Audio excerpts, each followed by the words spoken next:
They're lined up and littered across major cities in the country to be kicked off on Sunday, 4 p.m. All games kicking off simultaneously, except Rangers International and Lobby Stars, who are involved in Continental, CAF Champions League and CAF Confederations Cup, respectively.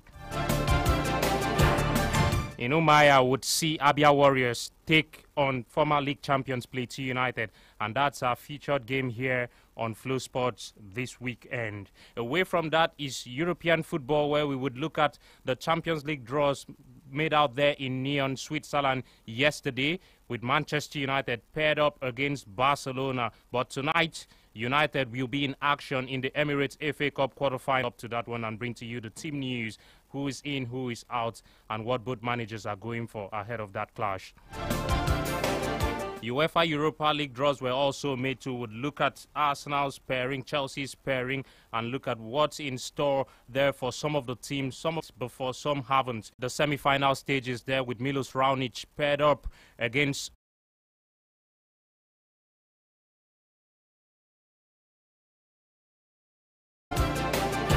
Then we'll also look at the Premier League, La Liga, Bundesliga, Serie A, and the French Ligue 1 with games there kicking off already.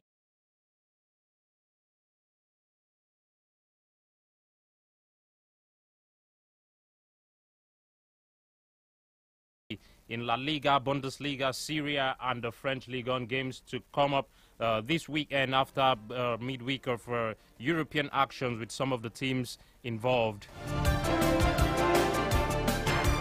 And finally, in the world of Formula One, it is Lewis Hamilton who will take pole or has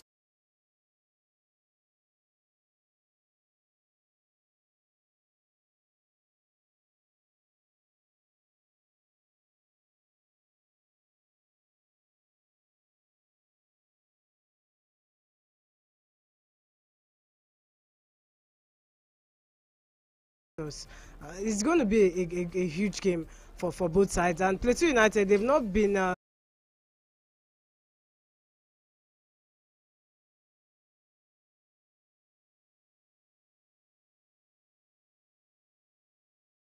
Plateau United, who may turn out to need only 2 chances, could just bury, and that could be what separates both teams at the end of the day.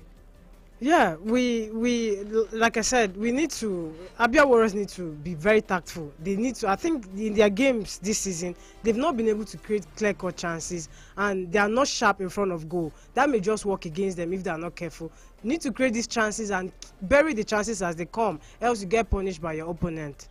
So that one is finally balanced, and it's poised for us on Sunday here in Umaya. 4 p.m. is the time as Abia Warriors will be up against Plateau United. There it's Abdul Kaba returning to Umaya here with his new side, Plateau United. They're the former Aqua United coach. Well, let's continue to look at the Group B side of things. We've started there already, shall we? Because it is Aqua United.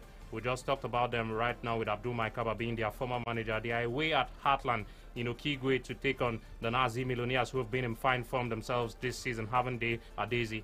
Yeah, Heartland, we have to give credit to Heartland. They've done well. They, apart from their on the pitch, they have been enjoying the season. Most of their away games, they travel on flights. They have a well-organized, organized team. The jersey and everything is organized. They're enjoying themselves, and we expect a very interesting game tomorrow. Aqua United themselves, they've grown over the matches. They've been doing well. Mfonudo getting the goals. Of course, is a contender for the Golden Boot at the end of the season. Okay, we have Fon Patrick right now on the line, the media officer of Aqua United. Good afternoon, Fon Patrick. Yeah, good afternoon. How are you guys doing? Yeah, we are doing great here. It's wonderful to have you on the show, Flow Sports, this weekend on Flow 94.9 FM Umaya. Thank you very much. Okay, quickly straight down to the game we have tomorrow. Can you give us a little bit of a lowdown ahead of tomorrow's encounter with Heartland? Yes, thank you very much for reaching out to me on this issue. Tomorrow is a game against Heartland here at Okigwe Township Stadium. As I'm talking to you now, we are just entering the field and starting our first and what will be our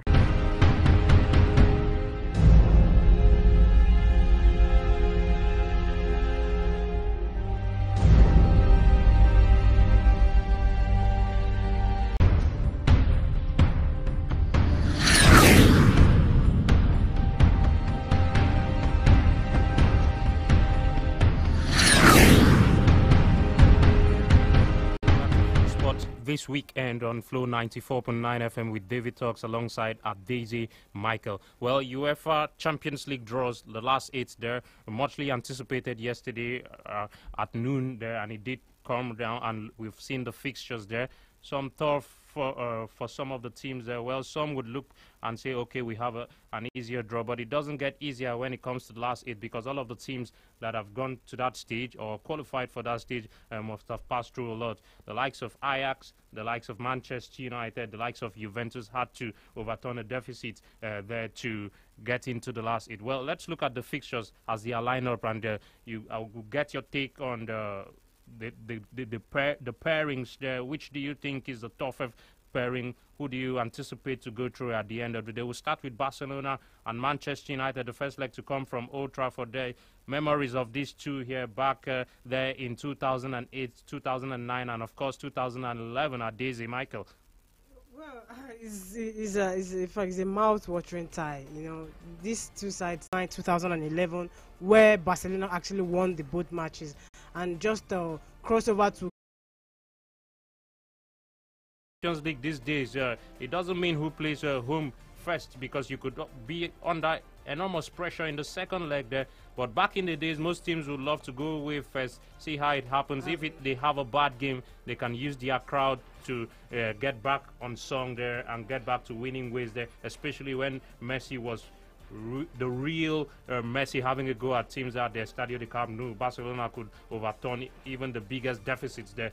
But huge clash in terms of traditions, history of both sides there coming up against each other. Just like you stated, out both teams meeting back then in 2008. A new draw at Camp Nou post Cole's rocket of a shot there, giving Manchester United a 1-0 lead at Old Trafford and going on to the final and beating Chelsea on penalties in Moscow. Then back in Rome in 2009, Lionel Messi rising, sandwiched in between Vidic and Ferdinand to head past startled Edwin van der Sar, that completing a 2-0 victory for the Blaugrana. And in Wembley 2011, the 3-1 success as Barcelona outclassed their opponents there. You could see the reaction from Sir Alex Ferguson there after David Villa scored that exquisite calling effort there. So both teams come up against each other now, and just like you've put out in the stats there, equal wins for them. They're dating back to when United won a trophy in Rotterdam against them in the early 90s. There with Mark Hughes scoring both goals. So we expect to see a huge game. It's a huge game, and nobody can say this person is the favorite to go through. Anybody can go through. We've seen Barcelona this season. They are not invincible. They are beatable with a bit of stroke of luck. And the other fixtures there, while pending the phone lines when they start buzzing. Okay, it's buzzing already. One got away. Hello, good evening. Hello? Hello, good evening to you. David Fox. Yes, good evening. Yeah, good evening. Alex calling from Omar. Okay, Alex, go ahead. Yeah. The draw, Champions League draw. I want to comment on that. Okay, yes, go ahead. Juventus, are they playing with people? Juventus are up against Ajax. Ajax Amsterdam. Ajax. Yeah. They should remember that Ronaldo is the king of soccer. Okay. So they're going to fight hard, and they expect to cause a problem for Juventus side. They are the clear favorite, but they won't just get it easy. It's not going to be easy for Juventus. It's not going to be easy for Juventus there, but it looks as if Ajax have come of age after they are lost to United in the UEFA Europa League final there in 2017. That youthful side there, the likes of Hakim Ziyech, Onana still in goal for them there, and not forgetting the influx of new players, Dusan Tadic there. A host of players there shining like a 1 in a million star, David Neres, to mention but a few that have lifted Ajax. So what a fascinating tie we have in that quarterfinal. Ajax Amsterdam versus Juventus. Phone lines are still buzzing. Hello, good evening. Hello, good evening. Yeah, good evening. What's your name? My name is Charles. Okay, Charles, we're talking the Champions League draws. Go ahead if you want to make a contribution on that. Okay, I'm talking about Manchester United and Barcelona.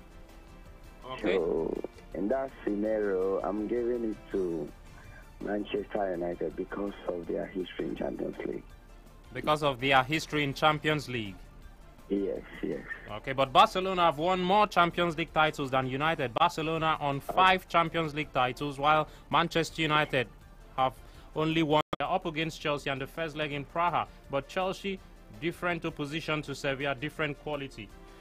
Yes, they'll be coming into the game. I'm talking about Slavia Praha. They'll be coming into the game with confidence that yes, we beat Sevilla, the champions, and they're going to give Chelsea good run for their money. Chelsea on their side, they've been scoring goals. In fact, I think Sarri ball works now in Europa League more than the EPL. You see what Jorginho did just at the first half. They're already 3-0 up. Jorginho came in and finished the work, But we expect Chelsea to go through. It's a favourable draw against Arsenal and Napoli. Chelsea just have a favour.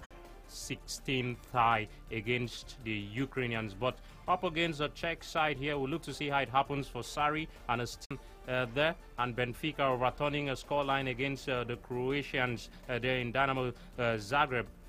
How do you see that one going very quickly? It's an end-to-end tie. Anybody can go